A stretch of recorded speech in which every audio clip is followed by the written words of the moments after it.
અમદાવાદ શહેરમાં નકલી વસ્તુઓની અસલી બ્રાન્ડિંગ આપીને વહેંચવાના કિસ્સાનો પર્દાફાશ થયો છે।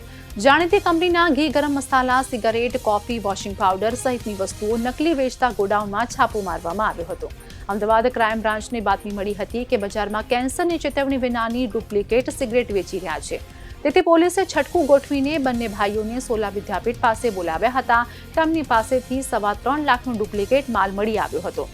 તેમની પૂછપરછમાં સુજીત પોદારનું નામ ખુલતા રેલવે ઓવરબ્રિજ વિસ્તારમાં આવેલા તેના 2 ગોડાઉનમાં રેડ કરી હતી। પોલીસ નકલી વેચાતી સિગારેટનો વધુ માલ જપ્ત કરવા ગોડાઉનમાં રેડ કરવા ગઈ અને અંદર પડેલી વસ્તુઓ જોઈ ચોંકી ઉઠી। ગોડાઉનમાંથી સિગારેટ ઉપરાંત રોજિંદી વપરાશની નકલી ચીજવસ્તુઓ જેવી કે વાઘ બકરી ચા, અમૂલ અને સાગર ઘી, સર્ફ એક્સલ, હાર્પિક, એવરેસ્ટના મસાલા, ઈનો અને જસવંત છાપ બીડી સહિત જાણીતી કંપનીઓના નામે વેચાતો 12.50 લાખનો નકલી માલ મળી આવ્યો હતો। પોલીસ દ્વારા ત્રણેય આરોપીઓની વધુ પૂછપરછ કરવામાં આવી રહી છે। તેમને નકલી માલ પૂરો પાડનાર મુખ્ય સપ્લાયરો જેઓ કે અત્યારે ગુજરાતની બહાર છે તેમને પકડવા માટે અલગ અલગ ટીમો કામે લગાડી છે।